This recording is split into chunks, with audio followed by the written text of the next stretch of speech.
이현주로 한번 가보겠습니다. 이현주. 지금 이준서와 이현주. 이 두 사람이 우리한테 주고 있는 어떤 충격들인데 이건 짧게 언급할게요. 이현주에 대해서는. 이현주가 어떤 인물인가에 대해서 페이스북에 어떤 분 글 쓰신 거 있죠. 소개 좀 해주세요. 장영기 님이 페북에 올리신 글입니다. 강남 아줌마의 막말.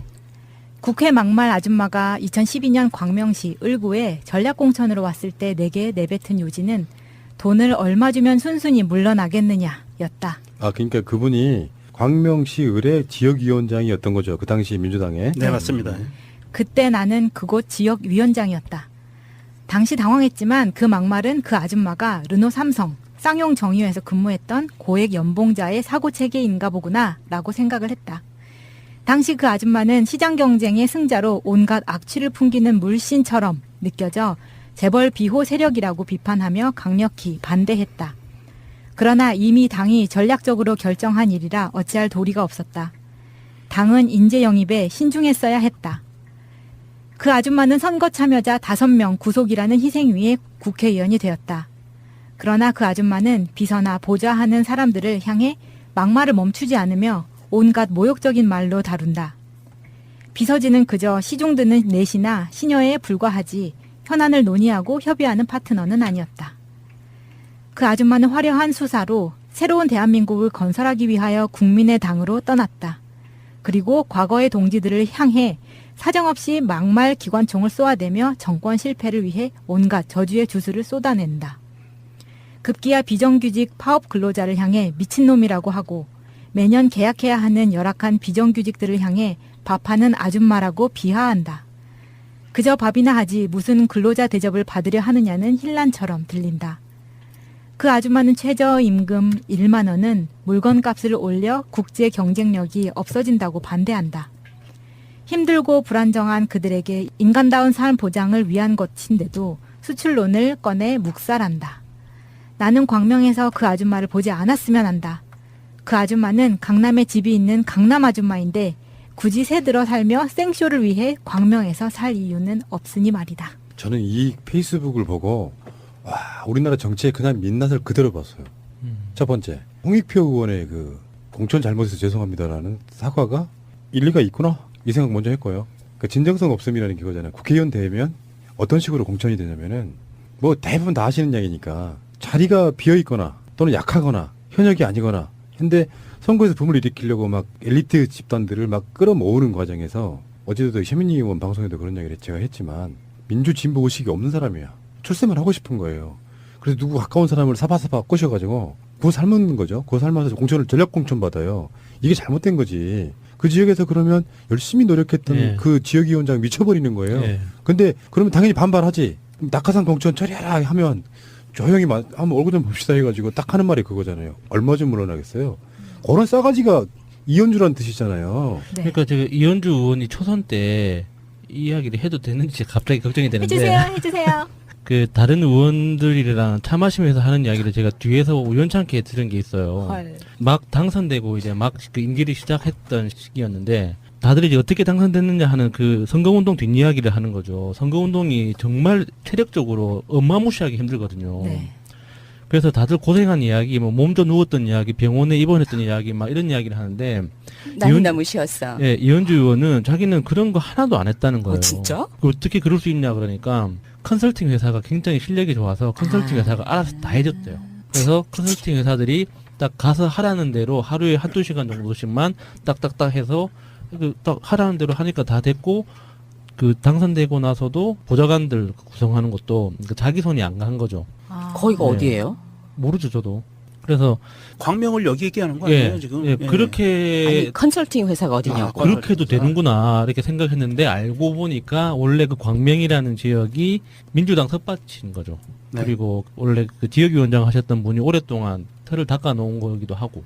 이 장영기 전 그 지역위원장님의 이 페북 글을 공유해서 방송을 하는 이유는요.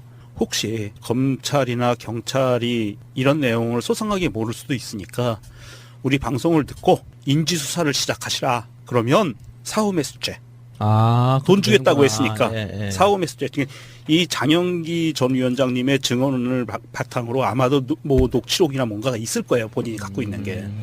그거 수사하면 이현주는 들어가셔야 된다. 개념이 있어야 돼요. 정치인은 디테일한 거 떨어지는 건 보좌관들이 해주면 돼요. 근데 어떤 방향성을 만드는 데는 개념이 있어야 되는데 그 SBS 기자랑 통화하는 거 들어보면 그거잖아요. 자기는 사적인 대화라고 했지만 잘 생각해 보면은 누군가가 만약에 내가 무슨 뭐 그럴 리는 거의 없지만 무슨 가끔씩 그런 연락이 올 때가 있어요. 저한테도. 어떤 경우에도 기자나 방송사에서 전화를 했다는 건 예를 들면 이런 걸로 있어. 정말 친한 사이에 사적인 걸 전제로 하면 사적인 통화가 되는 건 맞아요.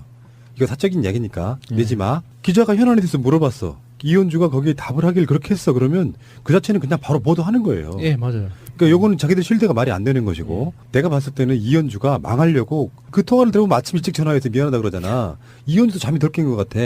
그러니까 머릿속에 이게 기자의 취재인지 뭔지를 모르는 상태에서 그냥 적나라하게 자기 마음이 표현돼 예, 버린 진짜 거예요. 속마음이 그냥 그대로 드러나버린 거지. 그 대화 자체가 제가 알기로는 이현주가 그 전날에 국회나 어디에서 그거 맞아요. 발언을 한 거에 대해서 후속을 팩트 체크하느라고 기자가 전화해서 에이 아무렴 그렇게 말하지 않았잖아요 라고를 듣고 싶은 거였었던 것 같아요. 그게 사실이면 진짜 쓰레기다. 그랬는데 그 내용은요. 지난번에 이현주 언주리가 언주리는 욕이 아니에요. 왜냐하면 트위터 계정 예. 아이디가 언주리예요.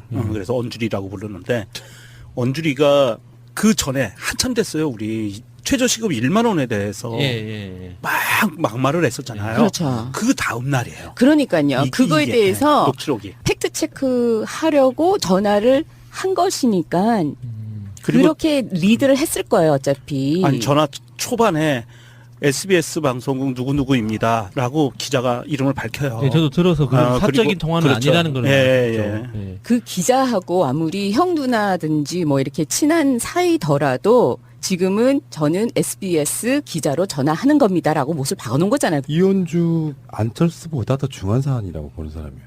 이현주의 이번 이건 말실수 이런 게 아니고 예.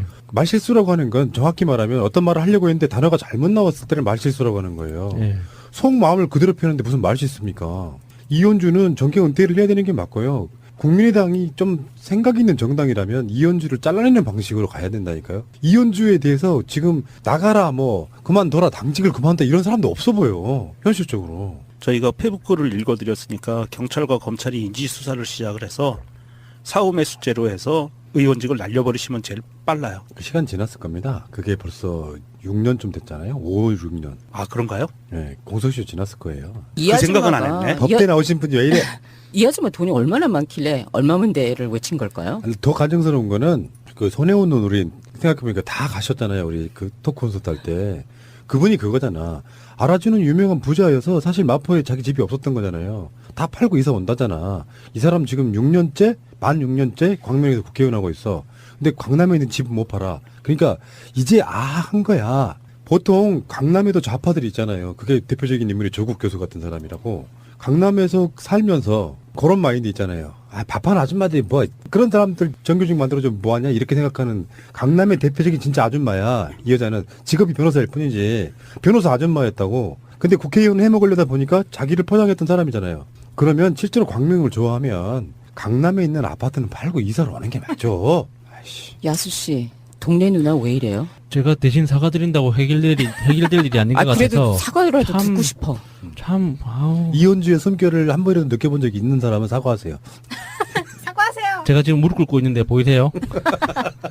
다음 아고라에서 국민의당 이현주 막말 관련 제대로 된 사과 및 사퇴 촉구 지금 서명 운동을 하고 있는데요. 5만 명 목표에 지금 2만 4천 명 정도 왔습니다. 많이 해주세요. 이현주 본인의 트윗을 소식해드리겠습니다. 오늘 올라왔는데요. 안철수 후보의 입장 표명을 보며 속이 많이 상했습니다. 우리의 과제와 시련이므로 서로 다른 상처를 가진 우리가 서로 보듬고 어우러져야 합니다. 동지 여러분 사랑합니다. 용기 내십시오. 이렇게 올리셨네요. 에라이 진짜. 유치이탈이 대단하네. 저는 그 트위터에서 굉장히 낯선 공지를 하나 봤는데요. 국민의당 비례대표 의원 중에 최입의 의원이라고 있더라고요. 전 몰랐는데 처음 보는 이름이었는데 안철수 전 후보가 3시 반에 기자회견 한다는 소식이 있고 나서 한 3시쯤에 이 트윗이 올라왔어요. 뭐냐면 의원실 공지 국가의 역할은 무엇인가 7월 13일 오전 10시 의원회관 제3세미나실에서 국회의원 연구단체 따뜻한 미래를 위한 정치 기획이 주최하는 토론회. 뭐야? 국가의 역할은 무엇인가라는 주제로 국민의당에서 토론회를 한다는 게 이 뭔가 좀 이 미친 것들 아닌가 하는 생각이 드는 거예요. 맥보이님의 트윗입니다. 찰랑이가 여기서 찰랑이는 찰스를 말하는 거예요. 또 뭐예요? 요새 찰랑이라고 하거든요. 찰랑이가 사과한 당사자는 유미랑 준서지. 난 퍼뜩 해독되던데. 유미랑 준서 네. 나 때문에 고생이 많다 이거야? 이번 사건에 심적 고통을 느꼈을 당사자에게도 사과드립니다. 여기서 당사자는 유미와 준서입니다. 네. 미치겠다. 안철수의 사과문을 해석해 주신 분들도 있죠. 그게 돌고 있더라고요. 예. 뭐 요약하면은 왜 나한테만 지랄입니까? 뭐 그런 거죠. 뭐. 그리고 그 국민의당에서 호남에 천막 뭐 비대위 쳤다고 했잖아요. 거기에 대해서 화성 정착민 쥐박이 님이 국민의당이 전라도 어디에 천막 당사 친 모양인데 그게 애초에 최순실 아이디어로 시작된 5035 퍼포먼스라는 건 알고 하는 건가? 또 걔들은 잘못한 거 인정하고 천막이라도 친 건데 국민의당 니들은 잘못한 게 없다고 치는 거잖아. 그러네요. 예. 우리 이쁨이니 남양주 병의 최민희 전 의원님의 트윗입니다. 안철수 전 후보의 4차원 인터뷰. 뱁새가 어찌 봉황의 뜻을 알까만 요해 불가다.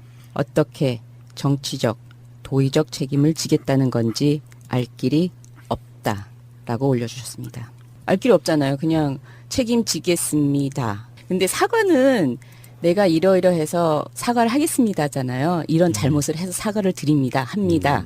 근데 그것도 없이 그냥 단어만 사용을 한 거잖아요. 희랑님 네. 느껴주셨죠? 죄송합니다. 앞에 그 얘기 안 했을 것 같아요? 그러게요. 그러게. 국민의당 입장에서 이 이현주의 이 문제가 일파만파된 게 네이버 때문이라고 그러고 있어요. 아 그렇지. 그 얘기도 해야지. 네, 네이버에 책임을 돌리고 있는데 네이버 부사장 출신이 청와대에 가 계시잖아요.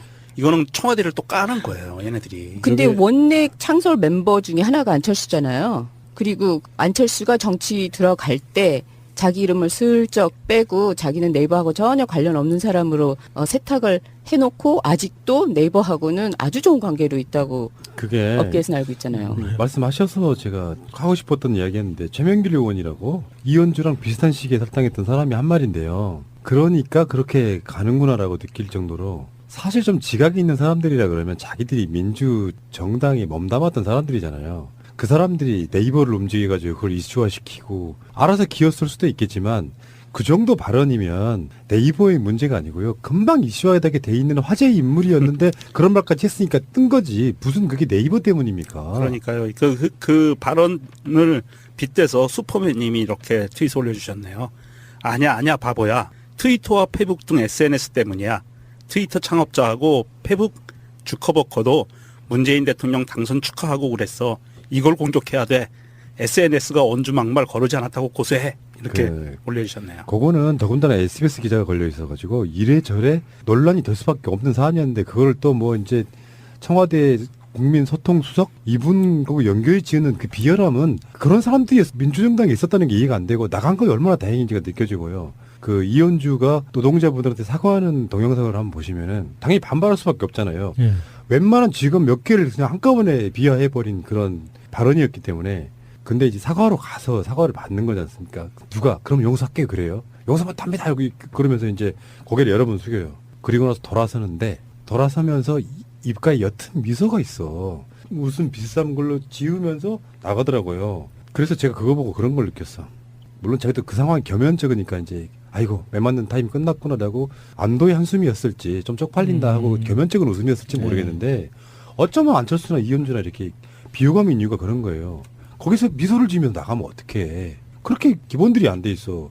안철수는 오늘 죄송합니다 표정이 아니야. 나 화났습니다 표정이야. 억울했어요. 맞아요. 정말 너무 억울해가지고 부들부들 떠는 게 얼굴에 그 미세한 그 진동 보셨어요. 그리고 새카맣고 눈빛이 정말 왜 나를 여기에 세우는 거야 정말. 내가 여기 있으면 안 되는 거야. 가아바님의 트윗입니다. 국민의당 정말 미쳤나? 증거를 조작해서 누명을 씌웠다가 들통난 상태에서 사과한다면서 누명 씌우기를 계속하고 이현주라는 사람은 패자라서 벌어진 일이라고 떠들고 승자가 되었다면 아무 문제가 없을 거라고 당당히 떠드는 저 후한 무치함을 503뺨을 치겠다라고 올려주셨습니다. 욕하고 이러는 게 사실 어쩔 땐 자괴감 느껴질 때 있거든요. 그 유명한 박근혜 자괴감 같은 거야. 근데 이런 걸 왜 하고 있지 싶은 거예요. 사람 같지도 않은 것들 거론해주는 것이 오히려 득이 될 것 같은 그런 느낌. 노이즈 마케팅 해준 거지. 근데 사람들은 그런 얘기를 또 듣고 싶어 해. 꼴 보기 싫은 놈들이 꼴 보기 싫은 짓거리 하니까 대신 욕해주길 바래. 방송이라는 걸 놓고. 원래 그 광명이라는 지역이 민주당 텃밭인 거죠. 네. 그리고 원래 그 지역위원장 하셨던 분이 오랫동안 틀을 닦아놓은 거기도 하고. 이 장영기 전 그 지역위원장님의 이 페이북 글을 공유해서 방송을 하는 이유는요. 혹시 검찰이나 경찰이 이런 내용을 소상하게 모를 수도 있으니까 우리 방송을 듣고 인지수사를 시작하시라. 그러면 사후매수죄. 돈 주겠다고 했으니까 사후매수죄.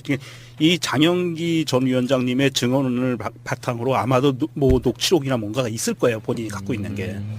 그거 수사하면 이현주는 들어가셔야 된다. 개념이 있어야 돼요. 정치인은. 디테일한 거 떨어지는 건 보좌관들이 해주면 돼요. 근데 어떤 방향성을 만드는 데는 개념이 있어야 되는데 그 SBS 기자랑 통화하는 거 들어보면 그거잖아요. 자기는 사적인 대화라고 했지만 잘 생각해 보면은 누군가가 만약에 내가 무슨 뭐 그럴 리는 거의 없지만 무슨 가끔씩 그런 연락이 올 때가 있어요. 저한테도. 어떤 경우에도 기자나 방송사에서 전화를 했다는 건 예를 들면 이런 걸.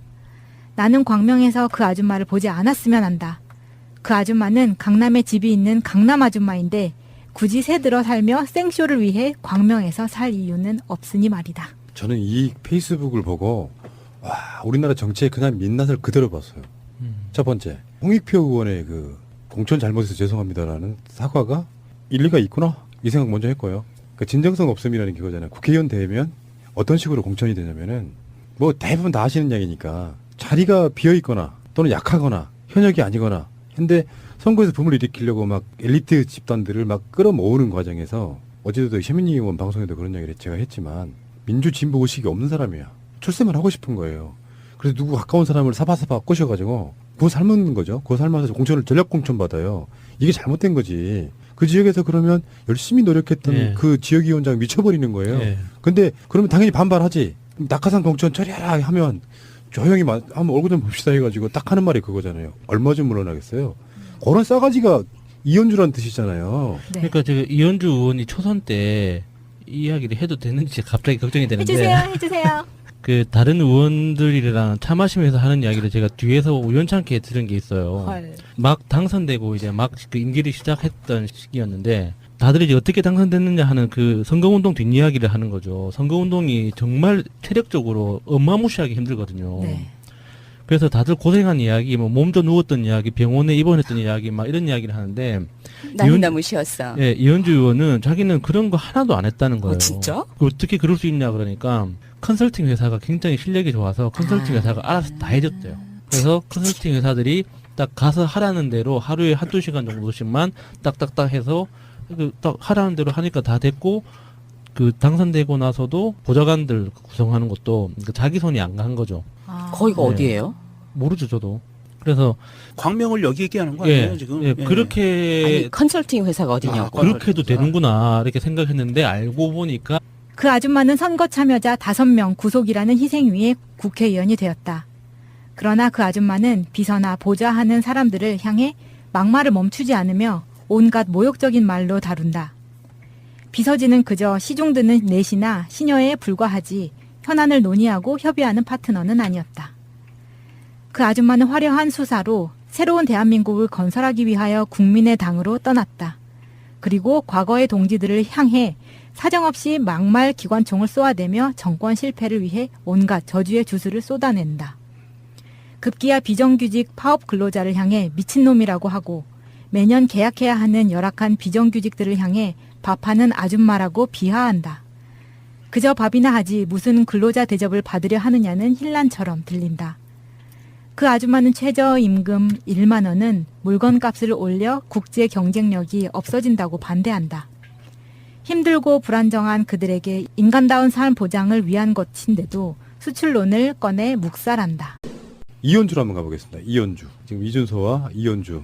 이 두 사람이 우리한테 주고 있는 어떤 충격들인데 이건 짧게 언급할게요. 이현주에 대해서는. 이현주가 어떤 인물인가에 대해서 페이스북에 어떤 분 글 쓰신 거 있죠. 소개 좀 해주세요. 장영기 님이 페북에 올리신 글입니다. 강남 아줌마의 막말. 국회 막말 아줌마가 2012년 광명시 을구에 전략공천으로 왔을 때 내게 내뱉은 요지는 돈을 얼마 주면 순순히 물러나겠느냐였다. 아, 그러니까 그분이 광명시 을의 지역위원장이었던 거죠. 그 당시 민주당에. 네, 맞습니다. 그때 나는 그곳 지역위원장이었다. 당시 당황했지만 그 막말은 그 아줌마가 르노 삼성 쌍용 정유에서 근무했던 고액 연봉자의 사고 체계인가 보구나 라고 생각을 했다. 당시 그 아줌마는 시장 경쟁의 승자로 온갖 악취를 풍기는 물신처럼 느껴져 재벌 비호 세력이라고 비판하며 강력히 반대했다. 그러나 이미 당이 전략적으로 결정한 일이라 어찌할 도리가 없었다. 당은 인재 영입에 신중했어야 했다.